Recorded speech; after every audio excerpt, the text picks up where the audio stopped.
Las colas son una estructura de datos que almacenan un conjunto de valores para los cuales las operaciones de agregar y eliminar datos se realizan por los extremos opuestos de la estructura, de modo que los primeros elementos en ser ingresados en una cola son los primeros en ser extraídos o eliminados de ella. A las colas se les conoce también como listas FIFO, first in, first out, primero en entrar, primero en salir. Un ejemplo puede ser el caso de la cola de atención de un banco o la cola para comprar las boletas para entrar a un juego de fútbol, en donde la primera persona en llegar es la primera en ser atendida. Una cola se caracteriza por tener un frente y un final que definen los extremos de la misma, siendo el frente el punto por donde se realizan las eliminaciones y el final el extremo por el cual se agregan nuevos elementos. Al igual que las pilas, las colas no tienen un medio propio con el cual almacenar sus datos, por lo que depende de otra estructura auxiliar como son vectores o listas para este caso. Creamos una clase llamada declarar cola donde tendrá un número máximo de elementos que se podrán almacenar en la cola, n. Decimos además que tendrá un atributo frente y otro final cola. Entonces declaramos un vector de tipo strings llamado datos colas. El tipo de dato del vector puede ser cualquiera, en este caso tomamos string, por ejemplo. Ahora en el método constructor de la clase decimos que frente estará en 0 y final en -1. Seguimos por declarar un método que desplazará los elementos una posición en el vector. Veamos la prueba de escritorio del método desplazar teniendo el siguiente vector. Vemos que empleamos un ciclo donde i empieza en 1 hasta la cantidad de elementos del vector y se le asigna al vector en la posición i más 1 lo que tiene el vector en la posición i. Veamos el recorrido que éste hace a datos en la posición 0 se le asigna c y se itera entonces a datos en la posición 1 se le asigna b y se repite hasta que el ciclo termine moviendo los datos una posición anterior en el vector.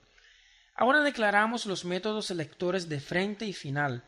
Este nos traerán los valores respectivos de cada uno como se ve en la imagen. Seguiremos por implementar un método booleano para saber si la cola está vacía, pregunta si el final es igual a -1. Veamos un ejemplo con la cola dada, vemos que el final es 3, entonces, ¿3 es igual a -1? No, por lo tanto la cola no está vacía y retorna false. Otro ejemplo sería, si final está en la posición -1, se pregunta si -1 es igual a -1. Sí, entonces el método retorna true, es decir, la cola está vacía.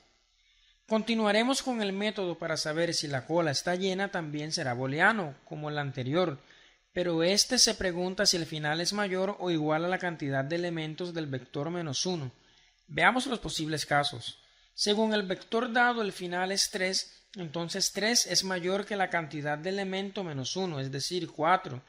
No, entonces retorna false, es decir, la cola no está llena. El otro caso sería si final se encuentra en la posición 4 y se pregunta, ¿4 es mayor o igual a 4? Sí, entonces la cola está llena. Seguiremos con el método de agregar. Este método recibe por parámetro un dato del mismo tipo que la estructura, en este caso string, y pregunta si la cola no está llena.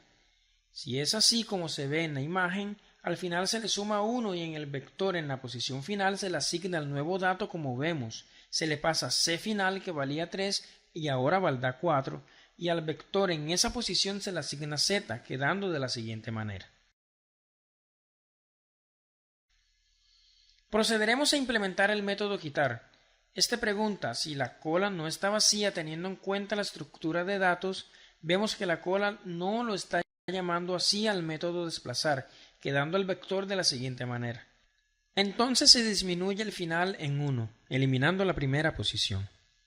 Como vimos, el método agregar agrega los elementos por el final, mientras que el método quitar los elimina por el frente, haciendo así concordancia con la teoría primero en entrar, primero en salir. Por último veremos los métodos que devuelven el valor del frente de la cola y el valor del final. El valor del frente se busca el elemento en la posición del frente trayendo el dato en esa posición y el valor del final se le pasa a la posición final al vector trayéndonos el valor del final como se ve en la figura. Como es el caso de pilas, las colas también se pueden implementar con listas enlazadas, esto apoyándose en los conceptos de lista donde final pueda ser la cabeza y el final de la lista pueda ser el frente, siempre teniendo en cuenta el concepto principal de la cola donde el primero en entrar es el primero en ser eliminado, siendo esto que se ejecutan los métodos de agregar y eliminar por extremos opuestos de la cola. En la guía podrán encontrar más recursos de este tema y otros temas más.